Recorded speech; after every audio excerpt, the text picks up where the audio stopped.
Thanks, man. Well, good morning, everybody. Great. I appreciate y'all coming out. I think this is my fourth at DakotaCon.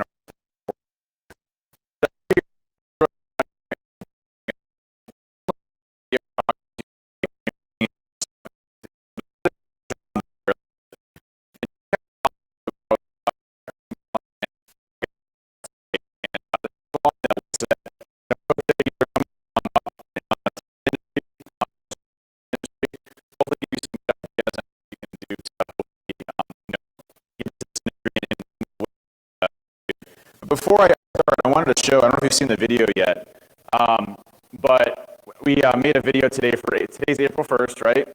So obviously April Fools, right? So this is a fake video, but we made a video on something. I wanted to show it real quick because it's pretty funny. And so the thing for me is that my whole mentality has always been trying to do the right thing for the security industry, right? And to get things and make things better, as a lot of us have. There's a lot of things happening in the industry right now where there's a lot of marketing, a lot of FUD, a lot of other things that are happening.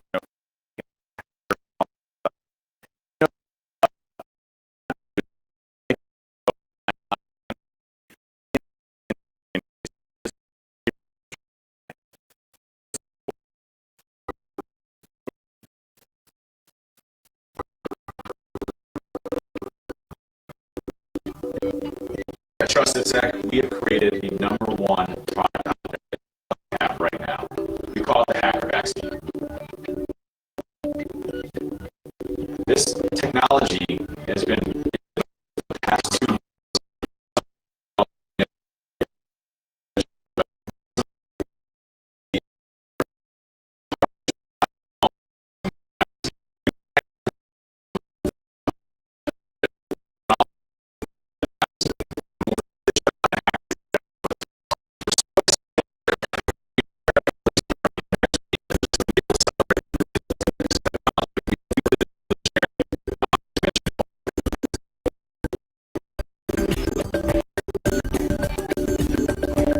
People ask, how does the hacker vaccine work? How can you stop 100% of the attackers out there? That's a good question. You know, when we were sitting there trying to figure out exactly how to stop hackers in the tracks, we knew that the only way possible was to develop sophisticated artificial intelligence that goes through your entire network and it completely shuts down all the computers in your environment so that people can't use their computers for hackers to break into it. This revolutionary concept of patent pending shut down all of your environments, all of your users, so they can no longer work.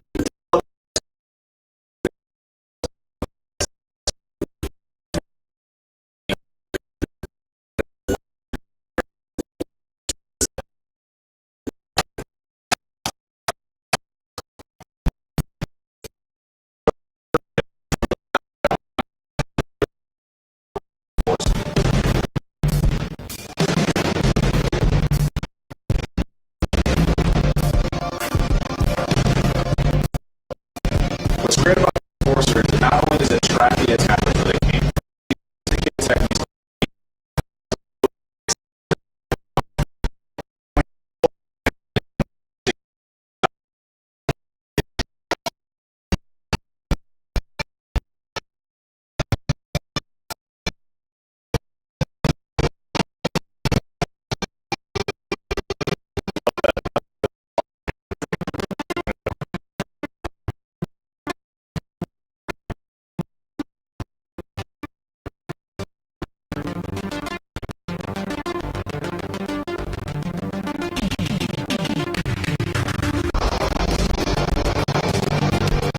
It's enforcing time.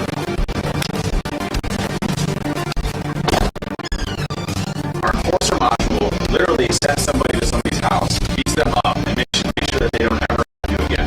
This is our guarantee 100% they will never touch your computer system, regardless of where.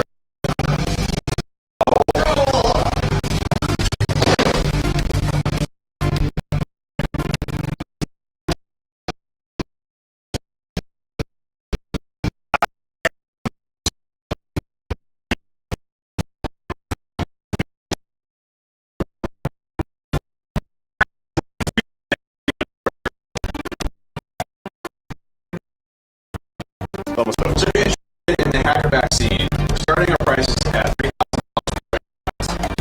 And you know, and our phone number and email us at hackerback.com.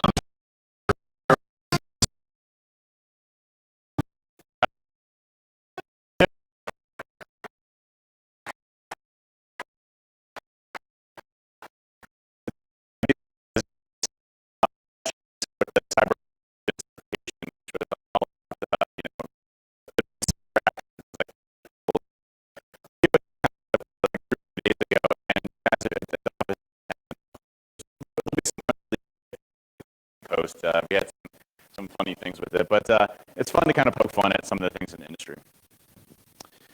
So a little bit about my background, and I'll talk a little about this kind of my history, but I'm Dave Kennedy. I'm the CEO of TrustedSec and founder of TrustedSec and Binary Defense, which are two companies that I actively run now. And so I'll talk a little about that, but I started off my career as a Marine, and so I spent a lot of time in the Middle East and a lot of areas. Kind of from there, one different things that we're finding out there. It's a global issue, which is really interesting, and it hits every single industry vertical, which is unique to our industry and in IT in general. It means that as a security person, I can find a job in manufacturing, I can find a job in financial, I can find a job in healthcare, and there's no real threshold for us not to find jobs in certain areas. And this industry is growing so fast now that there's not enough talent for us to be able to support the current trends that we see today. And so if you look at that as a whole, you're in a very unique type of industry, and there's a lot of great things happening in this industry to make things better. So if you look at just hacking in general and just looking at the security industry in general, there's a lot of things that we're doing that really make a difference around the globe and what we're trying to do to combat those. And so what's interesting is when I left being a chief security officer and starting TrustedSec, I had no idea how that was going to actually go. And the industry itself has just boomed so fast and so big in a lot of areas that if you do the right things, you'll make a difference. And I'll talk a little about that. I don't know if anybody's seen this, but this is a little interview that for Binary Defense that we did around our offices and what we do and kind of how we do it. But if you're interested in getting to the field, this is one of the videos that we did to kind of show this. So I wanted to show this really quick. Not just all about computer hacking. There's a lot of ways that you can get into a corporation. I think it's a little out of sync with there the are audio apps and you can everything, download on this phone that allow you to spoof your phone number, call up tech support from that company's number, and say, hey, I'm Bob in HR, I need help, I can't get to this website. The IT person trying to be helpful will go to a website, click a link, and it actually hacks their computer and takes full control of it. So it's not just all about the computer hacking skills, it's also about how you communicate. Hi, I'm Dave Kennedy. I'm the founder and chief technology officer of Binary Defense Systems. Binary Defense Systems is a company that focuses at... Whenever you have a security operations center, you have to have what's called a pew map. It's a map that has, like threats and that you're looking like you're actually doing something that does absolutely nothing. So you gotta make sure you have those, just so you know. Looking at how hackers get into corporations. And we're a 24/7, 365 company that looks at the different types of attacks that are happening, and we try to defend against hackers going into big corporations and financial systems, banks, manufacturing companies, folks that make the energy that we deal with on a regular basis. Over here is what we're actually monitoring as far as what we consider assets. These are machines that we're actively monitoring at a given time.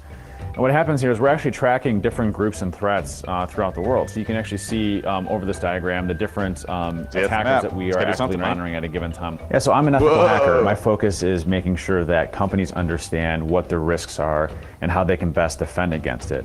Part of that is the monitoring piece. You're looking for what hackers are doing, but also understanding what their exposures are. And I get to be a hacker for life. I go into companies, I hack into computer systems, I steal money, I steal credit cards, I steal people's social security numbers.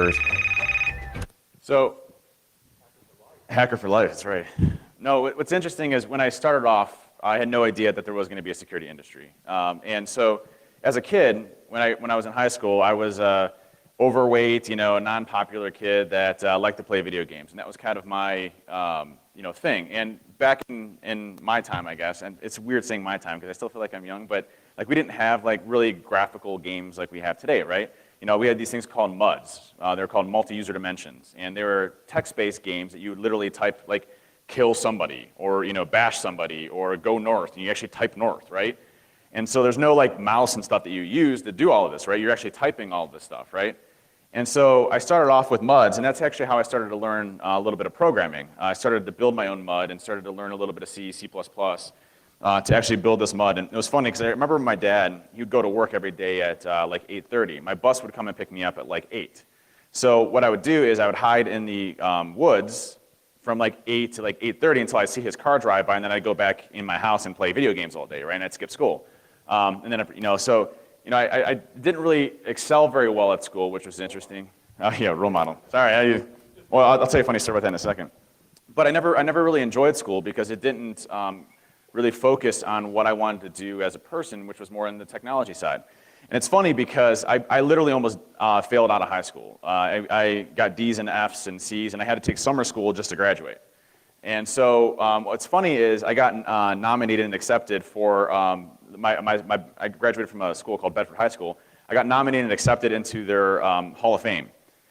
And so what was interesting when you get accepted into Hall of Fame is they ask you all these questions, like, hey, what was your GPA? I'm like, no comment. Hey, what sports did you play? No comment. You didn't play any sports.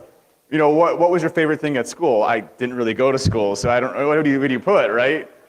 And then you're like, well, hey, what other things did you do as far as like extracurricular activities in school? Like, were you part of the band? I'm like, nope, none of that. And so I didn't think I was going to get accepted, and I did.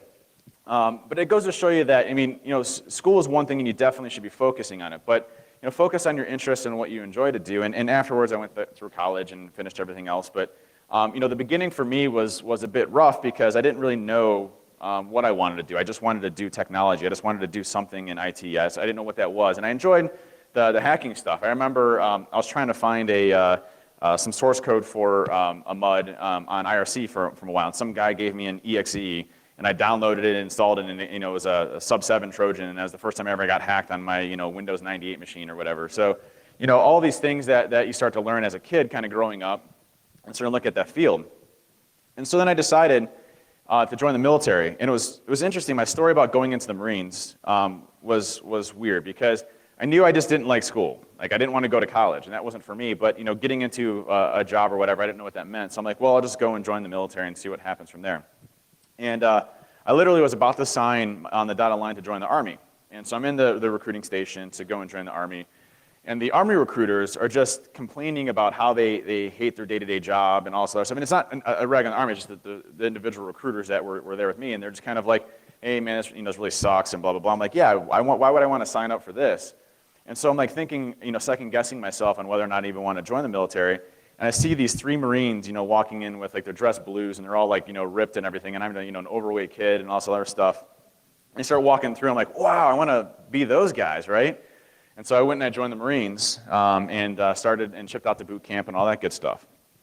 Shortly after getting into the Marines, I deployed to Bahrain, and we spent a lot of time there. I did a lot of intelligence work, so a lot of things that helped combat a lot of the terrorist threats that we saw, especially during like Operation Enduring Freedom during this specific time. But I got to learn a lot on the tech side. What was interesting is I did a lot of everything. I did IT work like being a sysadmin. So I got a good foundation of networking and everything else that was out there. And then shortly after I got back from here, I got brought into a group called the Computer Network Operations Team, which was more of their early form of their hacking team that they had in the military. And I started to learn a little bit more on the offensive side, and because I had a little bit of security knack, I was able to actually go and do that. I'm not the one bending over. I'm actually right here. That's me, with hair, right? With hair. It's amazing. I miss my hair more than anything. But it was funny because, our mentality, was especially in Intel, is like the exact opposite of the Marine Corps. So like we grow our hair out, we wouldn't be like the traditional Marines that you would typically see. And we're always like considered like the pirates of the group over there. But shortly after I got back, I then again deployed to Iraq. And I spent a lot of time over there. We were one of the first Marine units into Iraq, or as the actual war was going on, which was interesting. We were attached to an Army unit at the time and some Brits, and we went in and the Green Zone, I think it's now called the Green Zone, where like Saddam Hussein and all that other stuff was. But I went to go and I actually got to see a lot of things over there. But while I was over there, I was doing a lot of forensics work. So I got a lot of good forensics experience, like looking at hard drives and things like that, and doing analysis of those. And so started to get a little bit more on the forensic side of things. And then once I deployed a second time, and I was focusing more on wireless collection and actually hacking into signals and things like that. So I got a good broad set of experience while I was over there kind of understanding things. And that's, for me was really helpful. The military in general was extremely helpful for me because it gave me a foundation of networking, gave me a foundation of offensive, wireless, protocols, all those things that you really need to kind of build yourself off of. And so once I got out of here, I decided it was time to go into the private sector and get out of the military. And so I did 5 years in the Marines. And then I decided to join a company in Cleveland in consulting.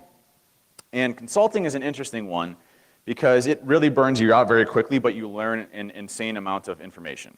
So consulting, you're getting shipped out all the time. You're going to different customers. You're flying by the seat of your pants. You're doing all of this work. And at the same time, you're learning more and more because everything that you're touching is completely new and unique. Every organization that you go to is completely different than the one you just did in the past. Every attack vector, well, maybe not every attack vector, but a lot of the attack vectors, you have to learn different things to actually go and do. And so while this was a very good learning time of where I was at, the company I was with wasn't so good as far as where I came from and kind of the ethics behind it and everything else. So I didn't have a good time with that, but it gave me so much experience that it was more than invaluable to what I was actually able to accomplish. And so during this time was interesting. It was the first time that I ever presented in front of public, and it was at a local security conference in Cleveland. And I remember it was like I had no idea what I was doing. I was just a young kid out of the military, and it was like a kind of more of like a corporate-y type event, like a hey CISOs and stuff like that, right? And this is I think in like 2005. And my whole talk was like on packet injection, wireless, and cracking weapon, WPA or something like that, right? And it was all technical, and people are like, "Whoa, what is this guy talking about?" And so that was kind of my first lesson of actually presenting. And then shortly after that, I presented at DefCon, which was one of the highlights of my life from that side. Then I presented at ShmooCon, which is another highlight of my life, and actually presenting at and doing those things. And what was interesting in the consulting front is there's a guy named Matty Arhoni, Mutz. He runs offensive security, Kali Linux and all that other stuff, right? And I was in an IRC chat room with Mutz, and Mutz was like, hey, I was talking to Mutz, and I was like, hey, Mutz, if you had to pick one programming language and if you wanted to kind of advance your skills, what would you do? And Mutz is like, hey, I recommend you pick up Python. So Mutz told me to pick up Python. I started picking up Python. And that day is when I started writing a tool called Fast Track. And it was the first program I'd really ever written in my life. And Mutz is like, just think of an idea and go and do it. And so I started writing this tool. I had no idea how to write it. And the first, well, actually, all the iterations were horrible. But the code was like literally try accept blocks. And it was like, hey, if this doesn't work, then just accept the error and then keep going on, right? And then just break. I mean, it's horrible, right? And I've actually literally been trying to like remove the code from the internet, and then I actually rewrote it into set so that it actually looked decent with proper functions and things like that, right? There was not a single function in that entire application. It literally was like 6,000 lines of try accept blocks, and it was one file, right? So, anyways, it was bad. But that was my first program, that I ever wrote, and that was something that I was able to go and present at DefCon on. And the first time I presented at DefCon, what happened? All my demos didn't work, right? Every single one of them failed, right? It's horrible, the worst experience ever. And I actually black out, and I don't even think about that one anymore because it was so bad. But you pick yourself up, and you move on, and you do a good job at another time. And I did the same thing, and I attempted the demo guides at ShmooCon, and it was highly successful. So the consulting front for me was probably the start of my real career, I guess, in the security industry, because I was able to kind of get out there and start to talk and share things that I was doing. And that's really important for you in this industry right now, is that there's so many different angles that you can focus on and learn, that finding that skill set that you're good at and sharing your knowledge and sharing your information is what this community is all about. And so going into this field and going into the consulting side in the private sector, when I was able to write things like Fast Track, it helped people. People were actually using it to go in and hack, and people were doing things, and I was writing white papers and doing all these other things. And so it was something that I really enjoyed.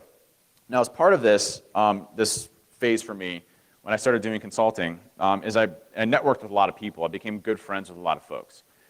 And so after about, I think I was there for probably about 5 years, I decided it was time to go and take the next step. And one important thing about being in this industry is communication. If you can't communicate, you can't talk, it's very difficult to exceed and kind of move forward. And so you can be very technical, be as technical as you want to, but you have to have the communication skills. And so I decided to leave and join a company called Diebold as the chief security officer. And it was interesting because Diebold is a 22,000 employee company, and at the time I was the youngest VP in Diebold history to actually join the company itself. And so I decided to actually go and build a program there, and I'd never done that before. It's not something that I was used to. I was mostly more on the offensive side. It was funny, the first few weeks that I was working there, I want to learn the network and understand everything. And it's funny because they had a dashboard at their ITIL meeting, which is the IT change control meeting that they had. And one of those that the security team was providing at the time was the top threats in the company. And so it had me as the top threat for like the next 2 years after that on the top of the billboard. So I was hacking into everything and stealing all the stuff. But what was nice about being there is that I was able to figure out how to build a good program. I started off with about 3 people on my team, and that quickly went to about 64 people, I think, at the end of the day is when I ended up leaving. And the best part about that was the communication pieces and the communication skills that I learned from that. But what's funny about what you do, and I'll talk a little about this at the latter part of my slides, is that when you go to a certain place and they have a specific culture, that doesn't mean that you have to adhere to that culture. When I went to Diebold is a very old company, right? 150 years or whatever. Ties and suit coats and all this other stuff, right? When I came there, I shook all that up. I was wearing jeans and a t-shirt. I wasn't allowed to, it was against HR or whatever, and I still did it. And we had, Nerf gun wars and things that were completely unheard of at that company. But it quickly changed the culture there, especially in our area and in the IT folks, to be more relaxed and to kind of understand how to work together and to really come together as a team. And so I really changed the culture there in a lot of cases for the better. And I got owned at the same time. I remember Eric. Where's Eric at? Right here, yeah. So I hired Lares when I was at Diebold. And one of the best times that I remember being there is they come in and they're like, I'd done all this physical security work, and we have physical security guards and all these other things, right? And I think it was Nickerson figured out a way to jimmy the door open a little bit, and he used some copper wiring or some copper wire to get to the other side. There's what's called a conductive crash bar. And you touch it, and static electricity causes the crash bar to depress and then open the door. Well, he ran wire long enough to get to this one side and generate enough static electricity with his hand to open the door to get into our building. And then from there, our guards weren't doing anything. They were just sitting there, we're waving at the thing, and we're trying to figure out hey, we're here, and nothing happened. So it was a good learning lesson for me and how to get better and all that good stuff. But as a chief security officer of a company, there's a lot of things that you learn as far as politics. You have to be friends with people. You have to make friends, even if you don't agree with what they're doing. And there's certain exceptions that you have to do to allow.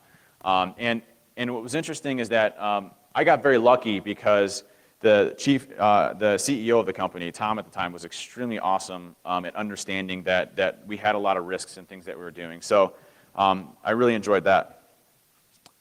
And while I was at Diebold, I started DerbyCon with a bunch of my friends. And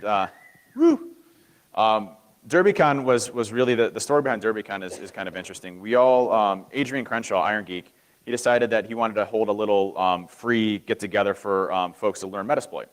And so we all went for this whole free day thing of Metasploit to teach people how to use Metasploit and all this other stuff.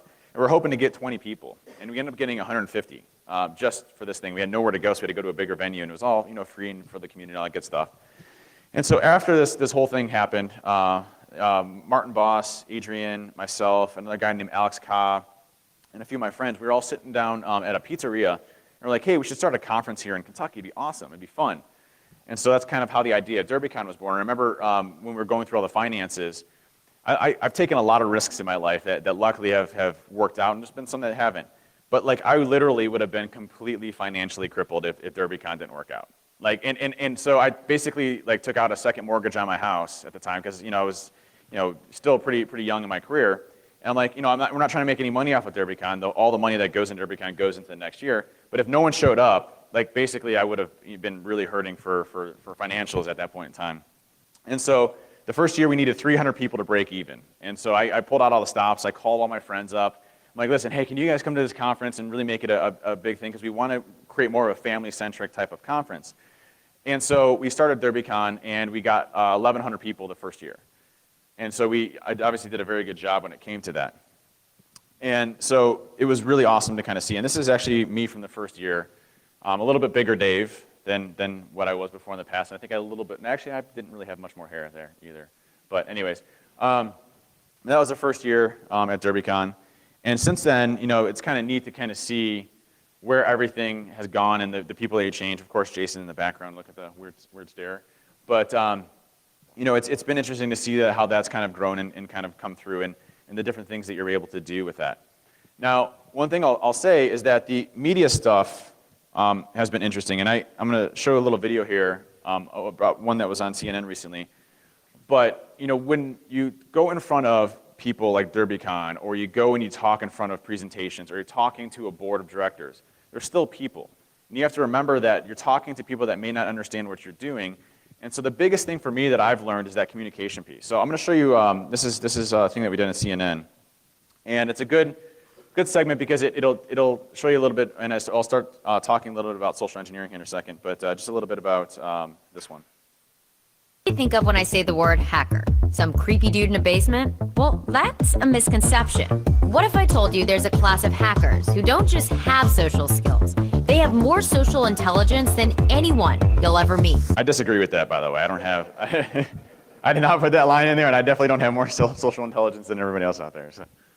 David Kennedy is one of them. He's what's known as a social engineer, or a people hacker. His craft is to dupe you into doing things and sharing information you probably shouldn't. Can I just get your credit card number? No, it's funny. What's funny about that story, okay, so we're doing this interview for CNN, and Lori is there, and she's like, hey, can you try to hack into my producer, at least just to kind of see how it'll go? I'm like, sure, no problem. So the producer was actually traveling to, I think it was like France at the time. And the reason I was able to see that is he's got a Twitter account. And so looking at his Twitter account, he's like, oh, he's taking pictures in France and all this other stuff. And so I take my phone number up and I spoof my number and I look like I'm coming from, like Chase Fraud Services. And I call him and I say, I'll just call him Bob, right? It's not his real name, but I'll call him Bob. Any Bobs in here? I like picking up Bobs. There we go, got a Bob right there. Okay. What I was like, hey, Bob, I just want to let you know this is, James from Credit Card Service or Chase Fraud Services. We've noticed that there's been some weird charges happening, over in Europe. Are you currently in France right now? And, you can hear kind of a sigh of relief because, I kind of established credibility of knowing where he's at and all that good stuff. He's like, yeah, I'm in France. Everything's fine. I've been buying some things here and stuff like that. No problem. I'm like, okay, great. So if you're in France, I just want to go through a couple of charges here, just to make sure that everything you have is legitimate. And he's like, okay, that's fine. Thank you. And so I started making up some really horrible stuff, like bondage stuff, right? Like German bondage, whatever, and all those other things. And like, did you spend $872 here? No. Did you send it to this nightclub, which is known for this, and blah, blah, blah. And so what I was doing there is I was embarrassing them and putting them into an uncomfortable situation, which, in social engineering terms, there's a few different ways that you can do it. There's negative persuasion, but uncomfortableness or not liking the situation, human beings will try to do whatever they can to quickly rectify that situation so they don't have to deal with it anymore.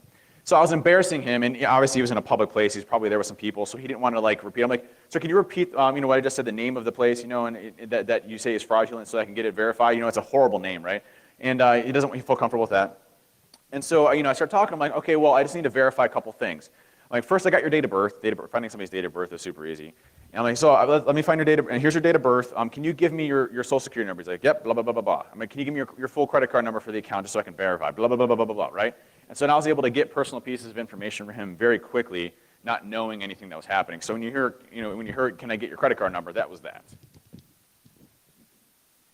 Use it for illegal activity. In David's case, companies pay him to find out if employees are leaving the company vulnerable. He and his team show us how it's done. Step 1, spoof his number so it looks like he's calling from inside the company, and then call tech support. Hello, you there? Hello? Hi, this is Ken. How may I help you? I was wondering if you can take a look at a website I'm trying to get to. It's for a big customer. It could be a stupid thing. I'm really stuck with computers, but so it's www.survey. That's SURVEY -pro.com. Yeah, I got a prompt to open. I just clicked open, and I'm at the site now. Here's what the IT guy doesn't realize. By clicking that link, he's just given David full access to his computer. Whoa, okay, that's weird. I just hit it and it works. It seems like it's working fine now. Awesome. I don't know what you did, man, but I really appreciate the help. Hey, no problem. That was easy. That was it? We're on this computer right now. you were able to take over this guy's computer within, I would say, like under 2 minutes. Under 2 minutes, yeah. Under 2 minutes, took over his entire computer, and think of it as not just his computer, but it's pretty much a downfall of the entire company. In this case, the company was paying David. So what's interesting about this one is, the biggest question I get asked is, well, first of all, how did you write a tool like SET, right? And the truth of the matter is that SET was just derived from starting off very small. I think the first iteration of SET was something that was like a mailer. It would send mails out with like an attached link from Metasploit that had a PDF attached to it, right? That would compromise the computer.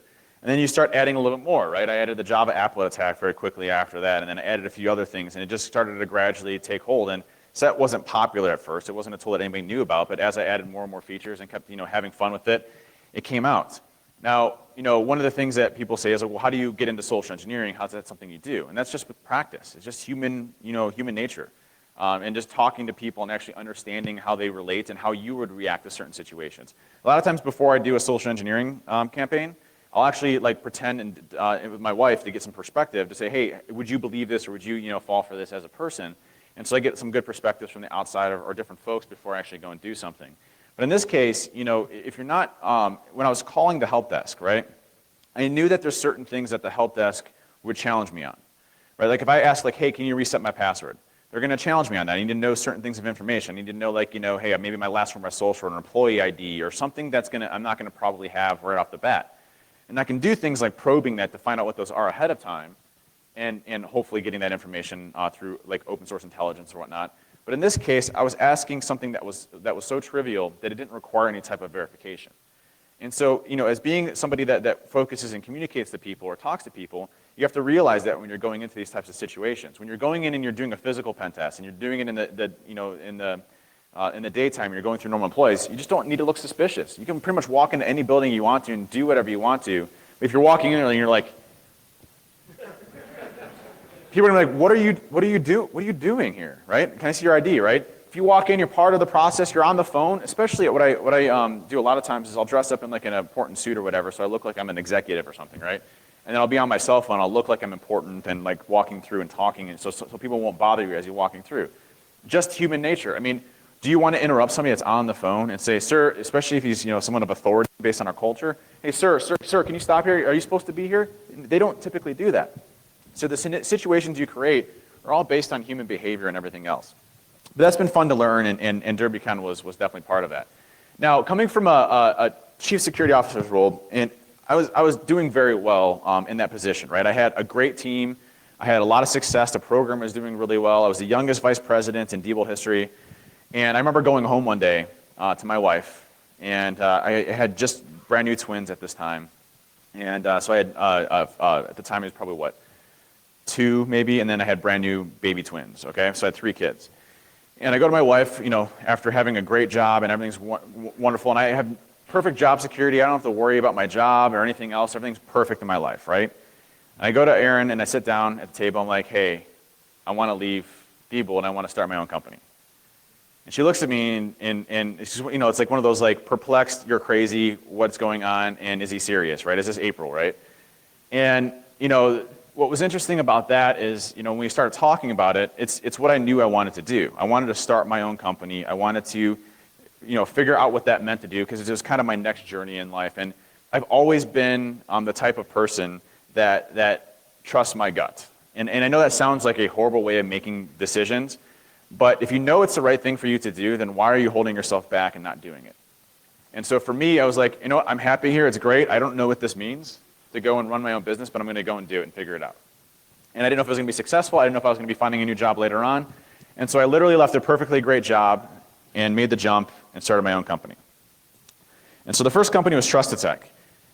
And it was funny because when I started Trusted Tech, I'm like, well, we're a tech company, so we don't need a building, right? And I don't know if you've ever tried to work out of a house where there's 3 kids. It doesn't. After a week, I was like, okay, it sounds like they're killing each other upstairs and they're screaming and all this other stuff, right? I'm like, all right, I'm on a conference call. I'm like, oh yeah, hang on a second, quiet. Oh yeah. Trying to drum up some work or whatnot. And so I started Trusted Tech with the mindset of not having an office. And quickly, I'm like, okay, I need to have an office right now. And so this is the building that we first started, or that I first started in. I was employee number 1, and that was it. And this is my office. This was Trusted Sec. This is the building. I was literally in a building, and we didn't have a lot of money, so we're like, okay, we'll just start it, and get the cheapest place possible. And literally, you had to like walk into the back of like this dungeon building. There's no windows on this place at all, and it's like basically in the back, right next to like the furnace heater. And this is where we started our company, where I started my company at. And so, owning or starting a business is interesting because now your sales, your delivery, your everything that you possibly have to imagine that you need to be. You need to understand like tax codes and starting up LLCs and all of this other stuff that I had no idea how to do, and I had no clue. And so figuring all that out was a process and kind of working through that. But what I found is that if you continue to try to do the right thing, good things happen. And so with Trusted Sec, I started trying to drum up work, and I had a lot of friends that started passing me some work and things like that, and I was able to at least start to build up a little bit. And then I made the decision to hire employee number 2. Employee number 2 didn't go so well, all right? But I learned from that experience, right? And since then, it's been going phenomenal. I had employee number 3, and employee number 4, and employee number 5, and employee number 6, and now we're up to 27 people at Trusted Sec, and that's within 4 years. And so, Trusted Sec was a great learning experience because I've never done anything like this before. I've never started anything. But the thing with Trusted Sec is that I've always surrounded myself with friends. Like my head of sales. The reason why he's my head of sales is because my wife and his wife were walking dogs when I lived in an apartment complex when I got out of the military, and we ended up becoming friends, right? Larry, I worked with his wife at Diebold, and I became good friends with Larry. He came aboard. Everybody that is part of Trusted Sec has been somebody that I've known for a long period of time. Ben's around here. Ben, I did some work with, but we've been friends ever since then. So, it's one of those things where, culturally, I try to surround myself with just friends and people that I know can do a good job. And that's kind of how I've always modeled Trusted Sec. It's completely opposite of what they tell you in business. They tell you in business, never hire friends. I'm the exact opposite. I only hire friends, right? And they tell you in business, hey, you can't, do certain things. Well, I'm the exact opposite. Like, I always get asked, hey, we have a customer coming in. Do you want us to dress up? No, this is our culture. We're jeans and T-shirts or whatever you want to wear. Well, not whatever you want to wear, but you got to specify with our guys sometimes. Trust me. But it's a culture where you can have fun. There's Nerf guns. There's things that you can do. If you decide you don't want to come in and not work, as long as you can get your work done, that's fine. Come in and we have couches that you can lay on and do whatever you want to. It's that type of culture. And so while I started Trusted Sec, a lot of things were happening and a lot of things were moving around. And I remember being in New York, and the healthcare.gov stuff got released. And so then I had to go and testify in front of Congress. And that was interesting because Congress was something I never experienced before. And I guess I didn't know what I thought, right? I guess when I went into Congress, I was kind of expecting certain things to be like, hey, regardless of party lines, people would want to make things better, right? And my goal for going and testifying in front of Congress wasn't to point out that healthcare.gov was horrible and that it was a policy issue or anything like that. I don't follow politics. I hate both parties. I don't like any of them, right? So, when I went there, I'm like, listen, I'm concerned about the security of healthcare.gov. I don't think it's secure. I think that's the same for pretty much the entire federal space and the state and local as well. And so, instead, what I was met with was a bunch of people yelling at me and screaming at me and trying to get me thrown out of Congress and saying that I was a bad hacker. And the second time that I testified in front of Congress was really interesting because there was an individual. I won't go into his name. I blocked it on my head. It's like Voldemort. You never say his name ever again. But he started registering fake Twitter accounts and like trying to contact media saying that I hacked into healthcare.gov and I should be thrown in prison and all this other stuff, right? And so I started dealing with that. And if you look at the CFAA, the Computer Fraud and Abuse Act, it's so vague that if they really wanted to go after me for Googling some stuff, then they probably could. And so at that point in time, I'm like, okay, I tried helping out. I wasn't trying to do anything malicious. I wasn't hacking the site in any way, shape, or form. I was basically, kind of trying to throw out of Congress. So I decided never to do Congress ever again or try to help them in any way, shape, or form because of that. Then I went on the Katie Couric show. That is not Photoshopped, by the way. So I love that. That's my favorite. If you don't know the story behind that, I think I showed it here once before. But I was on the Katie Couric show, and there's a guy named Benedict Cumberbatch who is the lead actor in Sherlock, as well as he's been in like Star Trek. I think he's Spock in Star Trek and a few other things. Or is he not? Is he Spock in Star Trek? What's that? Khan, that's right. It's Khan, that's right. Thank you. And so he was coming up, afterwards in the Katie Couric show. And so they had they had Up Next, one of the world's sexiest men alive, but they removed the Up Next for like a half a second, okay? And so of course all my hacker buddies were like, hey, look at this, you know, and they photo, you know. And it's perfect because that look is just priceless. I'm like, yeah, I know, that's right. It's good stuff. So, you know, this was interesting because the Katie Couric show was one of those ones where I really felt that it resonated with people. And has everybody here seen that before? Has anybody not seen this, the Katie Couric interview? We've only got a couple. I'm not going to go through the whole thing again. But I literally hacked somebody live on TV, which was really neat.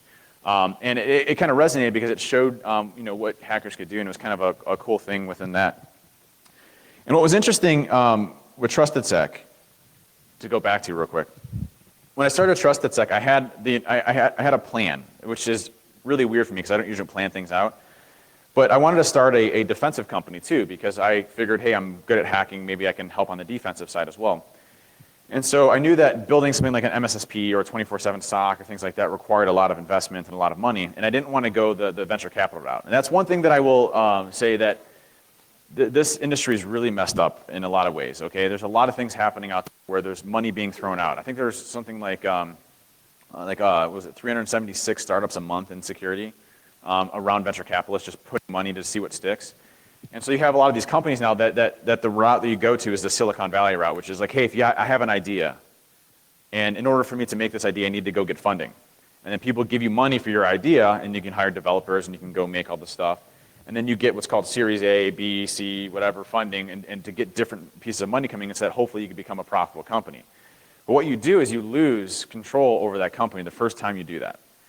What your idea is no longer relevant. What you're trying to do is no longer relevant. What you're trying to accomplish is no longer relevant. You're now at even if it's a minority ownership in that, you now have board of directors to deal with and all this other stuff. And so I did the exact opposite. I didn't want any money from anybody. I wanted to start off from the bare bones, from the ground up, and hey, if I failed, that's great. Then I can go hopefully find a job somewhere else. And so with TrustedSec, I always knew that I was going to create another company, BDS.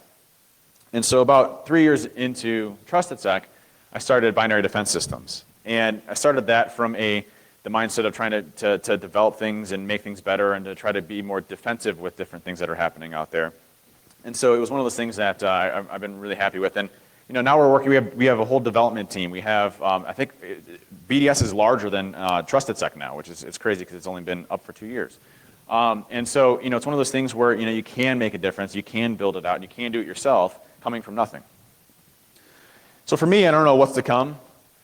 I'm going to continue to move forward with BDS and TrustedSec. I'm not starting another company ever again. I'm done with that. I don't have enough hair left, literally, to go through what it means to actually start a company. Like, listen, when you start a company, you're dealing with everything. You're the HR, you're everything that happens. You're the PR, you're the marketing, you are everything. And so, you know, you work a ton of hours, and you try to make things right, you know, for your employees to make sure that they're happy and that they like what they do and all this other stuff. And so what's to come? Probably just continuing to move with TrustedSec and BDS, and working on some cool stuff with that. I have a really big thing that we're working on that I've been working on for the past 2 years that hopefully is coming on the next month. One thing I can say is that I definitely couldn't have done it without the family. You know, this was 2 weeks ago, and it was my first vacation that I'd ever taken since starting TrustedSec. So, you know, much needed vacation. So I came back feeling very good, but I definitely couldn't have did it without my family. What you can do, personally, is that, you know, for me, it was about finding what I wanted to do and what I like to do. And that's the biggest thing for me. Like, when I go into work, I don't want to hate work. We spend so much time at work. We spend 60% of our lives just sitting there at work doing something. And then we go home to unwind, right? I think it should be the exact opposite. I mean, not exact opposite, but I think they should be very complementary of each other. When you go to work, you should enjoy going to work. You should have fun going to work. So make your work what you want it to be. That's the biggest thing. And the way that you do that is you find what you want to do in this industry, and you home in on that, and you research the heck out of it, and you get to be good at that. It doesn't mean I'm good. I mean, there's way more smarter people, especially in this room, than I am. But I found something that I like to do, and I just homed in, and I started learning. I remember when I was doing exploit research, when I started getting into the exploit stuff, right, and doing like basic buffer overflows. I remember that there was this new concept, and I think at the time it wasn't even called ROP gadgets, but it was ROP, return-oriented programming. And I didn't understand how it worked. I had no idea how it worked. And I had no idea what I was getting myself into, but I remember sitting there for 3 weeks just trying to figure things out. I'm literally on the couch, frustrated and upset and mad because I can't figure out how this exploit works. And one day, I got it to work. And that persistence and that feeling that you get after you've done something hard, people in this industry aren't smarter than one another. We are just good at what we do because we have enough persistence to get over that. And so if you want to learn exploits, you can do it. Absolutely. It doesn't mean that you need to be a brilliant mathematician or anything else that's out there. You can do it just by giving enough persistence at what you're learning. It doesn't mean that that person that's done it before you is any smarter or better or anything else. It just means that you enjoy what you do and you have fun with it. And so for me, going into work, it's got to be fun. When I go into work, it's like, hey, you know, how's things going, and having a good time, and I leave work excited, and I leave work when I want to, at 2 o'clock or 3 o'clock or 6 o'clock or 10 o'clock. It doesn't matter. But you have to make what you want to be successful, and you have to make what you want to be happy. Some CCDC tips. That's the end of that part, by the way, but some CCDC tips real quick. I'm going to give you folks anybody here actually on the blue team? We're coming for you, by the way. Yeah. This one group policy, I'm going to give you this one. Put that in place the first thing you do. All right? Remove the entire administrators group from being able to do this. It's going to make our lives hell. All right? Got that? Everybody taking pictures? That one group policy right here will make our lives hell. Okay? If you really want to mess with us, throw some scheduled tasks and spray hundreds and hundreds and hundreds of these around the place. That'll make our lives fun. Now, one thing that you folks typically don't do, which you should, but is put antivirus on stuff, right? Because antivirus is very heavy. One of the fast things you can throw on there, which is I think a 20 meg file, is Emmet.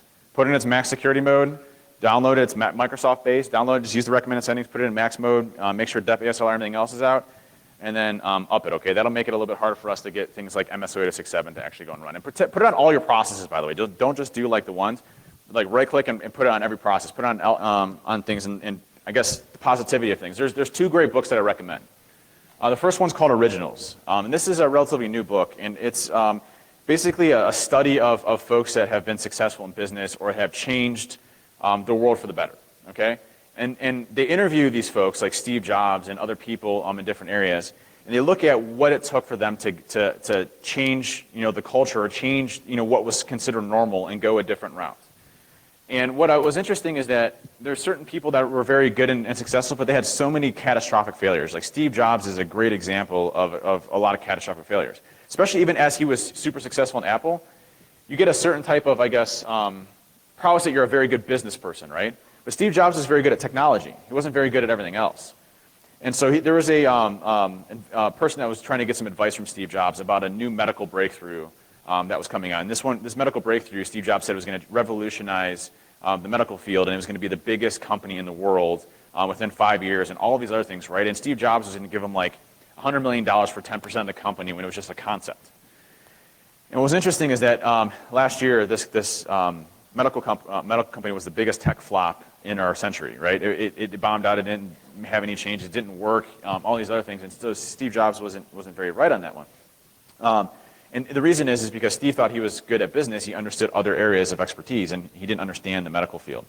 And those are different things that you have to focus on too, is that, hey, you might be very good at certain things. Focus on what you're good at and kind of home in on there.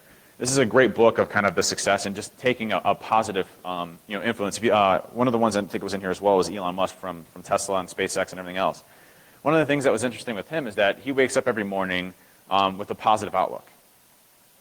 Positive outlook on life, right? If things are going to be fine, things are going to be great. If I don't know if you saw one of his rocket ships that he built, you know, they were trying to get reusable rockets, and so it shot up and it did its thing, everything, and it's trying to land itself on a platform, and it was going to land, and it was landing, and then it landed itself, which is a huge accomplishment. But then it fell over, and then it exploded and blew up everything, right? Obviously, hundreds of millions of dollars lost, and all this other stuff. And you know what did Elon say? Hey, it stood up longer than the last one, right? So having a positive outlook on things is also something that's super important to me. And one of the things that you can see time and time again is that people that are negative, if you surround yourself with negative people, you in turn will also become negative. So if you're in an environment that's hostile, that's negative, you will be a negative person as well. And it's not good for you health-wise to go and do that. So when you wake up, be positive, be happy. Another good statistic, is that what they did is they did a study on people that wake up and check their cell phones first thing in the morning. If you read an email that sets you off in the morning, like something that bad happened, it'll actually ruin your day for the rest of your whole day. So take your email and don't read it until you get into work or other things as well. So those are some key concepts. Another one of my favorite books out there, Chris Nickerson actually recommended this one to me. It's called Rework. And it's a really good book because it's basically the exact opposite of what we're taught in business. It's like, hey, you should only have meetings when you absolutely need to have meetings. And they should only be like 10-minute meetings with the people that you really need to get the decisions done. And they should be standing meetings only because people don't want to sit there and talk the whole time, right? It's the exact opposite of the hour-long meetings that you have to rehash things. And it's a meeting for a meeting about a meeting to pontificate about another meeting that you're going to have. So, you know, Rework is a really good book in my opinion. The chapters were perfect for me because each chapter is like 3 pages long. And so it goes to one topic, to another topic, to another topic, and it works very, very good with me. But it's the exact opposite of what we should be thinking and how we should be doing things in a good way. So I really recommend this as a book. Has anybody here read Rework before? Got a couple. Great book. Last but not least, positivity, right? I don't know if you saw there was a video of somebody just going to I think it was a Trump rally and a Bernie Sanders rally and just giving out hugs. And everybody accepted the hugs. And it was one of those things that, you know, people were laughing and smiling and having a good time with. You know, changing culture, it doesn't need to be about a hug. If you don't like a hug, that's fine. But, you know, but making people around you positive and working with people and changing people for the better is what it's all about. Because at the end of the day, we're only on this earth for a small period of time. And so if you can make those changes for people and you can kind of hand over the next generation to a certain way, that's a good thing. You made a big impact on the community itself. So, you know, for me, it's always been about the positivity of the industry, and DerbyCon is a good, reason for that as well. So that's all I got. Anybody have any questions? Anytime a hug, free hugs, anytime. The first what? Yeah.